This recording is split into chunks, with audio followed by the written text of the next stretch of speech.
Hello dear learners, welcome back to Avid Shiksha. Today's daily news capsule is brought to you by Avid Shiksha. So let us begin. आज के जो हमारे important articles है, first is regarding Russia Ukraine have agreed to end military action in the Black Sea. तो Black Sea region जो है वैसे भी एग्जाम में के लिए काफ़ी इंपॉर्टेंट है. यहाँ पे मैं आप लोग को एक निमोनिक भी बताऊंगी, हम मैपिंग भी करेंगे और मैपिंग के साथ जितना निमोनिक है वो भी हम इसको याद करेंगे. एंड बट यहाँ पर एक इंपॉर्टेंट न्यूज़ क्या है कि दोनों जो है ब्लैक सी में, बिकॉज ब्लैक सी से बहुत सारा जो है सामान and goods and services, goods basically, and ये जो है यूक्रेन एंड रशिया से होकर जो है पूरे वर्ल्ड में जाया करता था, बीट फर्टिलाइज़र और एग्रीकल्चरल प्रोड्यूस. तो इस टाइप की चीज़ें जो है ये ब्लैक सी से बहुत चलती थी. बट 2021 से जब से ये युद्ध जो है शुरू हुआ है उसके बाद से जो है ये ब्लैक सी में जो है ये पूरा जो इशू है ये शुरू हुआ है. और यहाँ पर जो है यूएन ने कोशिश भी किया था कि ब्लैक सी में वापस से अब जो यहाँ का जो मूवमेंट है वो शुरू हो जाए, लेकिन वो मेडिएशन भी इट वाज ऑफ वेस्ट. तो ये पहला न्यूज़ है. Second is finance bill 2025. इस साल का जो फाइनेंस बिल है वो पास हो गया है. एंड यहाँ पर हमें देखना होगा न्यू एक डिज़ास्टर मैनेजमेंट बिल आया है.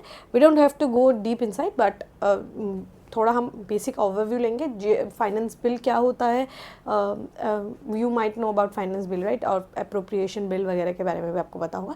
सो this is the second news. And last news for the day is supreme court considers question of timeline for speakers to decide on defection. तो डिफेक्शन के ऊपर जो है ये एक आर्टिकल आया है कि सुप्रीम कोर्ट ने बोला है कि स्पीकर्स को जो है, क्योंकि आपको पता होगा डिफेक्शन का पावर जो है स्पीकर के पास आता है, या फिर जो चेयरमैन है of Rajya Sabha and speaker of Lok Sabha, उनके पास ये पावर रहता है to decide with on defection. ठीक है, तो ये टाइमलाइन एक डिसाइड करने के लिए यहाँ पर सुप्रीम कोर्ट ने कहा, कंसिडर करने को कहा है. ठीक है, तो ये तीनों न्यूज़ आज के इंपॉर्टेंट है. काफ़ी प्रीलिम्स ओरिएंटेड यहाँ पे टॉपिक्स देखने को मिलेंगे एंड काफ़ी इंपॉर्टेंट टॉपिक्स आपको देखने को मिलेंगे. Alright, first is Russia Ukraine have agreed to end military action in the Black Sea. Black Sea पे जो है जो मिलिट्री एक्शन है उसको ये यहाँ पर रोकने की यहाँ पर बात की गई है. और यहाँ पर यूएस का जो है एक इम्पॉर्टेंट रोल यहाँ पर देखने को मिला है, क्योंकि वही जो है यहाँ पर फिलहाल मेडिएट करवा रही. तो you can understand if they want they will. ठीक है, तो अगर कुछ एंड करवाना हो तो वो एंड करवा सकते हैं, नहीं करवा रहे कुछ गेन्स हो सकते हैं.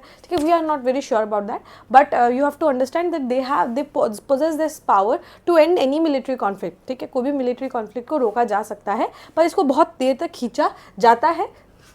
बस इतना आपको समझना होगा. ठीक है, Russia and Ukraine have agreed on Tuesday to halt military strikes in the Black Sea and on energy sites during talks brokered by US which offered as a first concrete incentive to Moscow to ease pressure on agricultural export.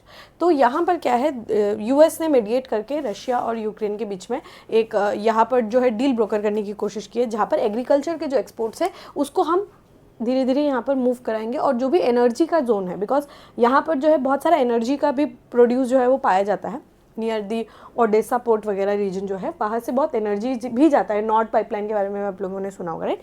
सो वहाँ पर attack ना करें और वहाँ पर attack ना हो, इसीलिए यूएस ने जो है मेडिएट कराया. With US President Donald Trump pushing for rapid end to the war that has killed tens and thousands of people, US negotiated shuttled separately over 3 days in the Saudi capital Riyadh between delegations from Ukraine and Russia. दोनों को यहाँ पर Saudi में बिठाकर और US ने mediate करा कि ये जो है पूरा युद्ध को अंत करने के लिए सबसे पहले वो लोग ब्लैक सी में शांति बनाने की यहाँ पर कोशिश कर रहे हैं. In the parallel statements, the White House said that each country agreed to ensure safe navigation, eliminate the use of force, and prevent the use of commercial vessels for military purpose in the Black Sea. यहाँ पर दोनों party ने क्या बोला है कि यहाँ पर हम अटैक नहीं करेंगे, एग्रेशन नहीं करेंगे, और साथ ही कमर्शियल वेपल को जो वेसल्स है उनको मिलिट्री पर्पज़ के लिए यूज़ नहीं किया जाएगा इन द ब्लैक सी. ठीक है, The US said it would also look for ways to enforce a ban on strikes on infrastructure in the two countries. कि कैसे जो स्ट्राइक्स है एनर्जी इंफ्रास्ट्रक्चर्स पे जो है, बहुत बार ऐसा होता है कि कोई प्लांट है उस पे जाके लोग अटैक कर दे रहे हैं. ठीक है, कोई भी प्लांट है जैसे थर्मल पावर प्लांट है वहाँ पे जाके अटैक कर दे रहे हैं. सो वो ये भी मेक श्योर करेंगे कि कोई भी एनर्जी इंफ्रास्ट्रक्चर को हार्म जो है वो ना पहुँचे. ठीक है, सो ये यहाँ पर अगर हम देखें, this is the map of Black Sea. ठीक है, ब्लैक सी यहाँ पर है. ब्लैक सी में अगर आप देखेंगे कुछ छोटे बड़े कंट्रीज़ हैं. यहाँ पर जो कंट्रीज़ डायरेक्टली ब्लैक सी को टच करते हैं वो है Ukraine, Russia, Georgia, Turkey, Bulgaria and Romania. इसको हम कैसे याद रखते हैं, टी एंड बर्गर.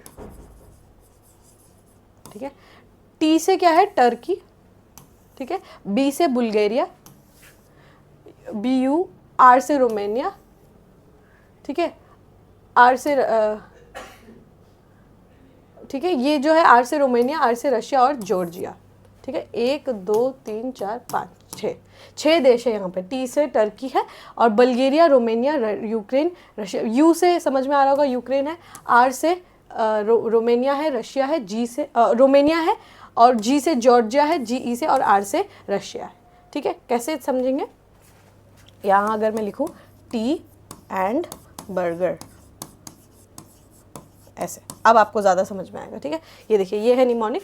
टी से टर्की, बी से बुल्गारिया, यू से यूक्रेन यहाँ पर, आर से रशिया, GE से जॉर्जिया, आर से रोमानिया। एक चीज़ याद रखिएगा, मोल्डोवा का अगर आप देखेंगे, मोल्डोवा यहाँ पर ऐसे ख़त्म होता है और उसके बाद जो है पूरा ये यूक्रेन का हिस्सा है। तो मोल्डोवा जो है it is close to Black Sea but it is not touching the Black Sea, ठीक है। बस ये टी एंड बर्गर जो देश है, मतलब जो कंट्रीज़ है, यही टच करती है ब्लैक सी को, क्लियर। तो ये इंपॉर्टेंट है। देखिए, यहाँ से ब्लैक सी से वो जाते हैं सी ऑफ अज़ोव, फिर इस तरीके से वो मेडिटेरेनियन सी की तरफ चले जाते हैं। तो ये ब्लैक सी है, सी ऑफ मरमरा है, ठीक है। यहाँ पर आपको देखने को मिलेगा सी ऑफ अज़ोव देखने को मिलेगा, ब्लैक सी देखने को मिलेगा, ठीक है। सो ये सारे सी जो है यहाँ पर देखने को आपको मिलेंगे। This is very important mapping, basic है, आना चाहिए। और वैसे भी फोकस बहुत रहता है। पिछले साल भी अगर आपने UPSC CAC 2024 में देखा होगा कि नॉर्थ सी पे क्वेश्चन था, है ना, याद होगा आप लोगों को। तो इस टाइप के जो सीज है उस पर बहुत क्वेश्चन करते हैं कि कौन सी कंट्रीज़ है यहाँ पे, कौन सी कंट्रीज़ नहीं है यहाँ पे। तो वो बहुत क्वेश्चन करती है UPSC, और स्टेट सर्विस के एग्जामिनेशंस भी बहुत फोकस करते हैं। तो ये आपको मेक श्योर करना है कि ये एरियाज़ आपको अच्छे से आते हो, क्लियर। नेक्स्ट है parliament budget session and day 10 updates. यहाँ पर क्या है कि मार्च में जो है डिज़ास्टर मैनेजमेंट बिल जो है ये पास किया है, राज्यसभा ने भी पास कर दिया, लोकसभा ने भी पास इसको कर दिया। तो यहाँ पर क्या है, फाइनेंस जो बिल है ये पास हुआ है। फाइनेंस बिल्स में आप क्या कर सकते हैं, यू कैन टैक्स और अप्रोप्रिएशन बिल से आप कंसोलिडेटेड फंड ऑफ इंडिया से पैसे विदड्रॉ कर सकते हैं। तो फाइनेंस बिल क्या है, एक लेजिस्लेटिव बिल है। वो क्या करता है, कंट्री के फाइनेंस से डील करता है, क्लियर। फाइनेंस से डील करता है, टैक्सेस, अगर आपको टैक्स लगाना तो आपको फाइनेंस बिल अप्रूव करवाना होगा। Government expenditure, borrowings and revenue, ये किसका काम है, ये फाइनेंस बिल का काम है। Rule 219 of rules of procedures of Lok Sabha says finance bill means a bill ordinarily introduce each year to give effect to financial proposals of the government. तो ये ऑब्वियसली कहाँ इंट्रोड्यूस होगा, ये आपके इंट्रोड्यूस होगा इन दी लोकसभा, ठीक है। तो ये क्या है, हर साल इसको लाया जाता है और ये गवर्नमेंट ऑफ इंडिया का बिल होता है। और ये क्या करता है, एक पूरे फाइनेंशियल ईयर में हमारा क्या क्या प्रोग्राम्स रहेंगे, ठीक है, वो उसको इफेक्ट देने के लिए, क्योंकि आपको अगर पैसे निकालना है from the treasury, you have to make a bill, you have to lay down a financial bill. So ये फाइनेंशियल बिल लाया जाता है और ये फाइनेंस कोई भी सप्लीमेंट्री कोई भी फाइनेंशियल प्रपोजल्स होता है उसको ये इफेक्ट देता है, क्लियर। इंट्रोडक्शन होता है, ये लोकसभा में इंट्रोड्यूस होता है जब बजट प्रेजेंट हो जाता है, उसके बाद जब पास हो जाता है तो ये लोकसभा में इसको इंट्रोड्यूस किया जाता है, क्लियर। और ये कौन है, इसको हम एक मनी बिल की तरह भी सर्टिफाई करते हैं, क्लियर। ये क्या है, कैरेक्टरिस्टिक्स अगर आप देखें तो contains both money bill matters and other general. अगर आपने देखा होगा 117, अगर आपने लक्ष्मीकांत में पढ़ा होगा, इसमें क्या है, मनी बिल का भी मैटर्स रहता है और साथ ही कुछ अदर लेजिस्लेशंस का भी इसमें प्रोविजंस रहते हैं, क्लियर। तो ये मनी बिल की तरह 110 की तरह भी काम करता है कि पावर्स है टैक्स लगाने का, then you have powers to ये इंट्रोड्यूस होगा लोकसभा में ही, क्लियर। लेकिन इसमें कुछ अदर जनरल लेजिस्लेशंस के भी पावर होते हैं। इसका अगर हम लेजिस्लेटिव प्रोसेस देखें तो ये सिर्फ और सिर्फ राज्यसभा में इंट्रोड्यूस होगा और ये सिर्फ और सिर्फ प्रेसिडेंट के रिकमेंडेशन से ही इंट्रोड्यूस होगा, क्लियर। ये पावर है, ये अगर आप देखिए ये सिमिलर पावर्स है like the money bill, right. Money bill को भी हम यहाँ पे इंट्रोड्यूस कर सकते हैं and with the prior recommendation, right. तो ये क्या है, ये सिमिलर है फाइनेंस बिल की 1 की तरह, बट यहाँ पर फाइनेंस बिल 1 और मनी बिल 1 का डिफरेंशिएशन यहाँ शुरू होता है। पहली बात तो है money bill can not be amended in the Rajya Sabha, लेकिन फाइनेंस बिल को अमेंड किया जा सकता है, राज्यसभा इसको रिजेक्ट भी कर सकता है। लेकिन मनी बिल को अंडर आर्टिकल 110 हम नहीं कर सकते, लेकिन 117 जो 1 है, फाइनेंस बिल 1 है, उसमें हम रिजेक्ट या अमेंड कर सकते हैं। और ये क्या है, इसका एक और बड़ा फीचर क्या है कि ऑर्डिनरी बिल की तरह ही है ना, समझ में आ रहा होगा। ऑर्डिनरी बिल जो है, ऑर्डिनरी बिल की तरह इसको भी हम जॉइंट सेशन इसका भी हम बुलवा सकते हैं। We can have joint setting in the parliament. The president can give assent, withhold assent और return the bill for reconsideration. तो ये क्या है, ये अगेन इसको हम रिटर्न भी कर सकते हैं। ये सिर्फ 2 फीचर्स है जो इसको मनी बिल की तरह बनाता है, बाकी सारा जो है आपको जनरल लेजिस्लेशन वाले फीचर्स देखने को मिलेंगे। तो ये याद रखिएगा, इंट्रोडक्शन होगा लेकिन प्रायर रिकमेंडेशन होगा, ओनली लोकसभा पे होगा अगर हम 117(1) की बात करें, ठीक है, अगर हम 117(1) की बात करें। बाकी पूरा इसका प्रोसीजर जो है ये ऑर्डिनरी बिल की तरह लेगा। ओके, फाइनेंस बिल 2 देखें, अगर हम 17(2) देखें, 117(2) देखें तो ये क्या है, इसका क्या है, ये सिमिलर है, इसका contains provision for expenditure from the consolidated fund of India but any of the matters mentioned in 110, ठीक है। इसमें मनी बिल जैसा कुछ भी फीचर नहीं है, इसमें हम कंसोलिडेटेड फंड ऑफ इंडिया से पैसे निकालते हैं, लेकिन इसमें मनी बिल जैसा कुछ भी नहीं है, ठीक है। और ये इंट्रोड्यूस किया जा सकता है इधर हाउस ऑफ द पार्लियामेंट, जैसे 117(1) में हमने क्या देखा, सिर्फ और सिर्फ लोकसभा में हो सकता है, इसको हम कहीं से भी इंट्रोड्यूस कर सकते हैं, राज्यसभा से भी हम इसको इंट्रोड्यूस कर सकते हैं। Requires the president's recommendation at the consideration से, नॉट इन द इंट्रोडक्शन से। ये देखिए, ये डिफरेंस है 117(1) एंड 17(2) में, कि यहाँ पर प्रेसिडेंट का रिकमेंडेशन नहीं चाहिए, यहाँ पर मस्ट रिकमेंडेशन है, लेकिन यहाँ पर हमें रिकमेंडेशन नहीं चाहिए, कंसिडरेशन स्टेज में नहीं चाहिए, मतलब कंसिडरेशन स्टेज में चाहिए लेकिन इंट्रोडक्शन के स्टेज में नहीं चाहिए। यहाँ पर हम इंट्रोडक्शन के स्टेज पे ही प्रेसिडेंट से we ask for the recommendation, ठीक है, लेकिन यहाँ पर कंसिडरेशन स्टेज पे हम उनसे रिकमेंडेशन मांगते हैं। और ये पूरा जो प्रोसीजर है ये ऑर्डिनरी बिल की तरह, इसका पूरा प्रोसीजर जो है ऑर्डिनरी बिल की तरह रहता है, क्लियर। सो ये हमारा फाइनेंस बिल 2 है। Hopefully I am making sense to you guys, and ये आपको बेसिक है, ये एम लक्ष्मीकांत जब आप पढ़ेंगे तो ये जब आप पार्लियामेंट का चैप्टर पढ़ेंगे तो ये आपको उधर ही मिल जाएगा। और ये आप मतलब मैंने कोशिश किया कि जितना आसान तरीके से इजी लैंग्वेज में आपको समझा सकूँ उतने इजी लैंग्वेज में आपको समझा दूँ, वरना ये थोड़ा सा कभी कभी टफ भी रहता है। और 2023 में इस पर क्वेश्चंस भी आया था, ठीक है। तो ये मेक श्योर करिएगा if you are preparing for this year's UPSC CSC और एपीएससी का प्रिपरेशन कर रहे हैं तो आपको पता ही होगा कि parliament chapter is the 1 chapter जहाँ से majority of the times question आते हैं। तो you have to make sure that you are preparing it well, going it thoroughly, reading revising and repeating, ठीक है।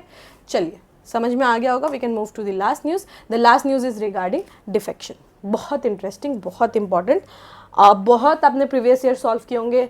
अगर आप कहीं पर मॉक टेस्ट वगैरह भी लगाते होंगे तो वहाँ पे डिफेक्शन के ऊपर क्वेश्चन आता है, क्योंकि अपने आप में काफ़ी इनहेरेंटली इम्पॉर्टेंट टॉपिक है ना। और इलेक्शंस के जो हवा चल रहा है उसके आसपास में भी ये टॉपिक बहुत अपने आप में मैटर करता है, ठीक है। तो सुप्रीम कोर्ट ने कहा है कि स्पीकर्स को एक टाइमलाइन पे कंसिडरेशन करना चाहिए कि कितना टाइमलाइन के अंदर जो है हम एक स्पीकर को या फिर एक स्पीकर ने एक मेंबर को डिफेक्ट हम कर सकते हैं, ठीक है। तो यहाँ पर अगर आप देखिए न्यूज़ क्या आया है, the supreme court on Tuesday asked for constitutional courts Supreme Court on Tuesday asked if Constitutional Court cannot direct speakers who act as quasi-judicial tribunals under the anti-defection law to decide disqualification petitions with them under the 10th schedule of the Constitution within a specified period। यहाँ पर supreme court ने क्या कहा है कि constitutional जो है जो कोर्ट्स है, जो हमारे जो हाई कोर्ट है, सुप्रीम कोर्ट है, वो जो है डायरेक्ट नहीं कर सकते। They can not direct speakers who act as quasi judicial tribunal.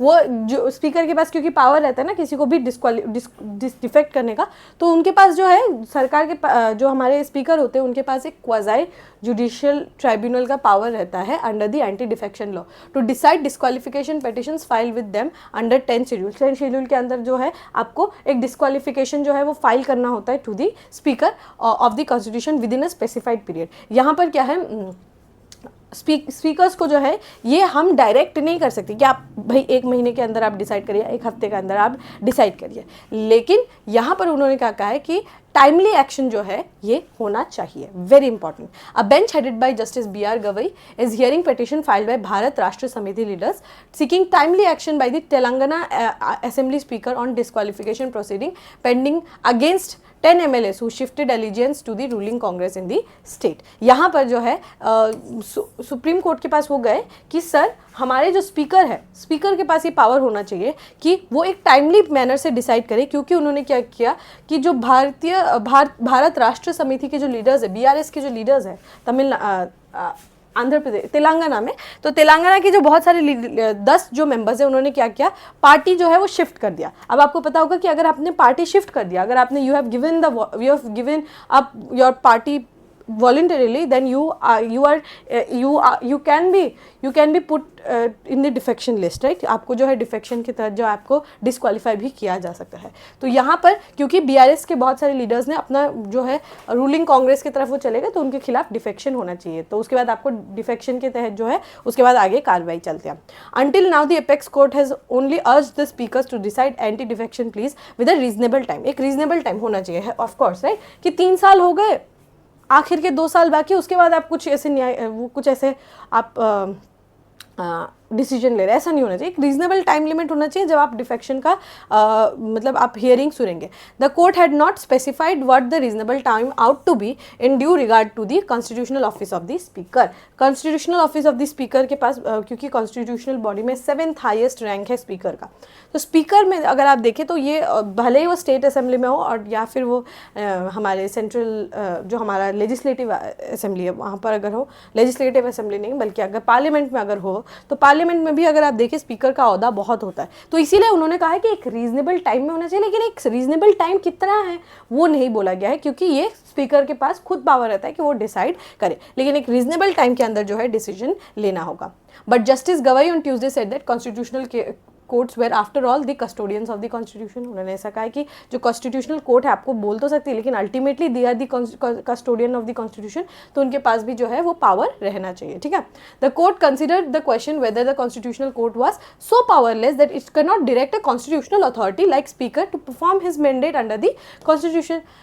यहाँ पर कोर्ट ने अपने आप से ही एक क्वेश्चन पूछा, ठीक है, कि क्या एक कॉन्स्टिट्यूशनल कोर्ट एक कॉन्स्टिट्यूशनल अथॉरिटी को ये मैंडेट नहीं कर सकती कि क्या उनको एक समय के साथ साथ जो है अपना काम को कंप्लीट करना चाहिए, क्योंकि स्पीकर भी एक कॉन्स्टिट्यूशनल अथॉरिटी है, कोर्ट्स भी एक कॉन्स्टिट्यूशनल अथॉरिटी है, both of them are independent of each other, तो क्या हम एक मैंडेट नहीं डायरेक्ट कर सकते? ऑफ कोर्स हम कर सकते हैं, लेकिन यहाँ पर वो कर नहीं पाएंगे because they are it is not allowed, ठीक है, under the it is not in the ambit of the supreme court of India. अगर आप देखें ये तो आपको बिल्कुल आना चाहिए, इसमें कोई दो राह ही होने नहीं चाहिए कि आपको ये आता ना हो, ये आपको बिना देखे आना चाहिए कि कौन कौन से ग्राउंड ऑफ डिफेक्शन है। सबसे पहले तो अगर वो कोई वॉलंटरीली अपना पार्टी जो है वो गिव अप कर देते हैं तो आप जो है डिफेक्शन के लिए लायबल हो जाते हैं। दूसरा क्या है कि अगर आपने वायलेशन ऑफ इंस्ट्रक्शन, अगर आपकी पार्टी ने आपको कहा है if you are abstaining from voting and if you are voting against the party, तो आपको डिफेक्ट किया जा सकता है।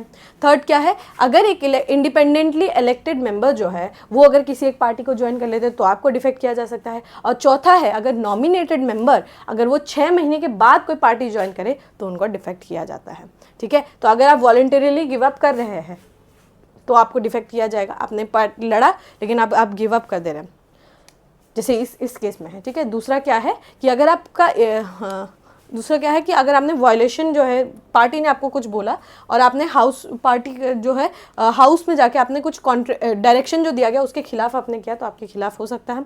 थर्ड क्या है, इलेक्टेड मेंबर है, इंडिपेंडेंटली इलेक्ट हुए थे लेकिन अब जाके किसी और पार्टी को ज्वाइन कर लिया उन्होंने, तो आपका डिफेक्शन हो सकता है। और चौथा क्या है, नॉमिनेटेड मेंबर, अगर कोई नॉमिनेटेड मेंबर जो है वो ज्वाइन करता है पॉलिटिकल पार्टी तो आपको डिफेक्शन हो जाता है।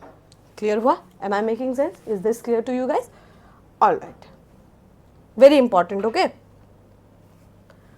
okay, with this we have come to end of today's daily news discussion. If you have liked this discussion, don't forget to give a like and write down in the comment section. We will meet in the next discussion. Till then, take care and thank you.